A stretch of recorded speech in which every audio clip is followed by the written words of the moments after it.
Good evening. Today we're going to be talking about a subject that is a little bit different.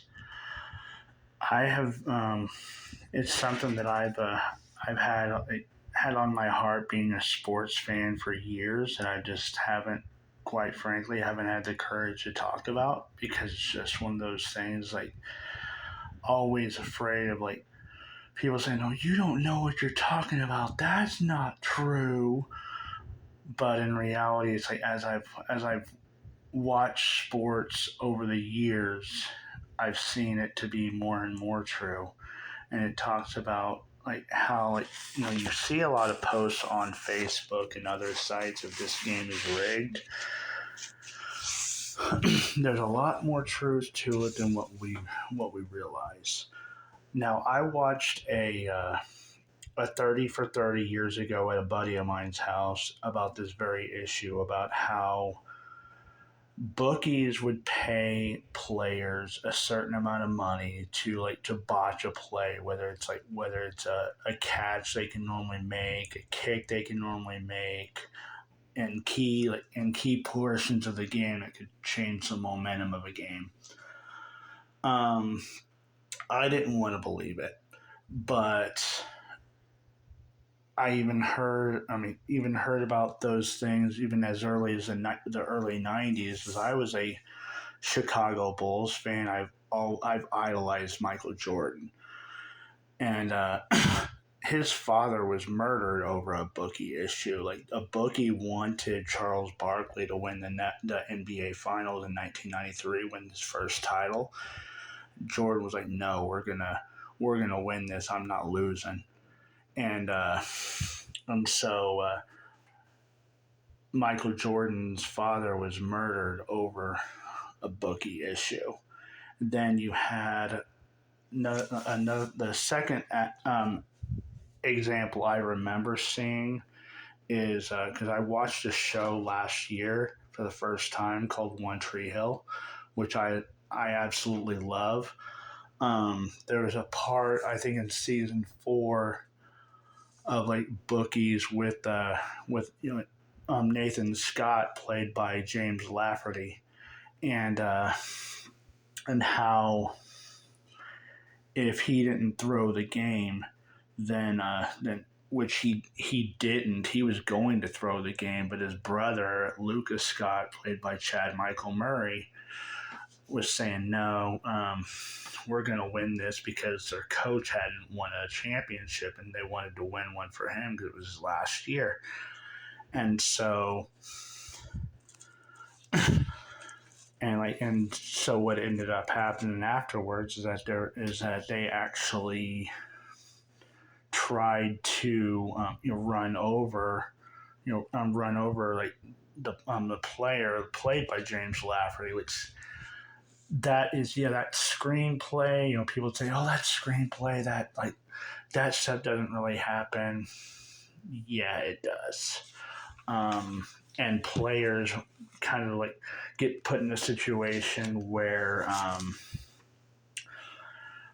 it's the lesser of two evils of, okay, I'm either going to take this money and lose the game, which nobody in sports likes to lose, or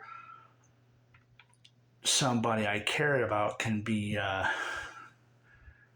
seriously hurt or killed. So, and then I remember watching basketball, like the Wichita State basketball game with Louisville, because I'm a Wichita State Shocker fan. They should have won the NBA, or not the NBA. They should have won the March Madness championship in 2013. But when they faced Louisville, they had them beat, but Louisville started fouling them, and the refs would not call it, and it changed the momentum of the game to where Louisville ended up winning that game. The Broncos-Patriots game in 2008, I remember watching or hearing about when I was at work. Denver was up by a pretty significant amount, and then it was as though they forgot how to play football because the Patriots ended up coming back and beating them. And it was like Peyton Manning was a quarterback for the Broncos. Actually, so that was more recent than 2008 because Peyton Manning didn't start going there till like 2012. But and then like Tom Brady. So I was like, yeah, like this doesn't seem right. The Patriots Falcons Super Bowl, in which the Patriots were down with 28-3, I believe it was, and the Falcons couldn't do anything right from that point on. So you're like, this doesn't seem right. But there are a lot of things that I have seen about games that like I address the misplays and kicks they normally make, biased calls towards top market teams or superstars that media wants to push. Now I've seen this with Tom Brady, with LeBron James going like 8 straight years to the NBA Finals, which nobody can tell me, as great of an athlete as LeBron James is, that his Cavs or Miami Heat team were the best teams in the league in the East during that year. They had better teams, but they pushed LeBron James. You have like what other things?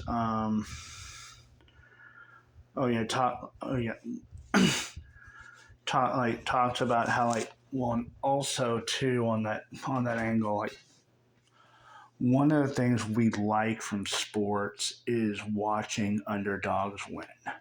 And we see like people, a lot of these like bias calls, rigging happens for like for the bigger market teams, the better, like the more powerhouse teams to win. But they think that that's going to get them ratings, but really fans love an underdog.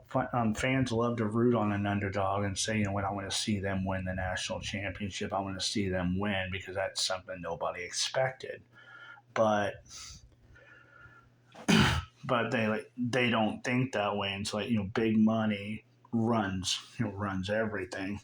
But one other thing, and also is that when we talk about that, gambling is sports gambling is illegal in a lot of places. And so even when people say, oh, you're calling this out, you can't prove it, you can't really disprove it either because you can't really trace it, because these the officials or the bookies, they do these things under the table so that way they can go without a trace, and nobody's going to tell on them because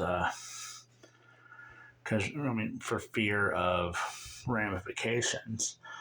But one thing that I wanted to address too on that is that sports is a way for us to hold on to childhood innocence. When we watch a sporting event, we want to watch the game. We want to see the better team win. But when we see bias calls, when we see like unfairness, plays being rigged, like players dropping passes they normally make in their sleep, it leads you to wonder, man. It's like it makes it where you feel like, man, I can't escape the reality of life. Life is difficult. We need an opportunity to unwind, to live our lives the way we want to live, and see what underdog can win. The non-favored ones can have a string of events. They can get hot and pull off the upsets. But when it doesn't happen, we kind of look at that as though this world is it's just another example of this world being as bad as what we see in day-to-day life. It's harder to believe the best when we are constantly seeing the worst, and the fact that everything is ran by money and greed and all that. So yeah, it was one of those things. Like, I just kind of wanted to address this issue. It's like as much as we wish that we saw honesty in sports. If you watch a game and you say, "Oh yeah, this isn't right," it's not. There's a lot of, a lot more stuff than even I realize. If you, I mean, like, that's why for me it's hard. It's hard to even get excited about sports anymore, because like the better team usually, doesn't. The better team doesn't win. It's a team that they want to push. It's whatever superstar they want to push, and that makes it more about entertainment than sports. But tell me what you think on this. I know it was kind of like choppy as far as delivery goes, but sometimes my mind goes faster than my mouth does. But you guys be blessed. You have a great week, and I'll be talking to you next week.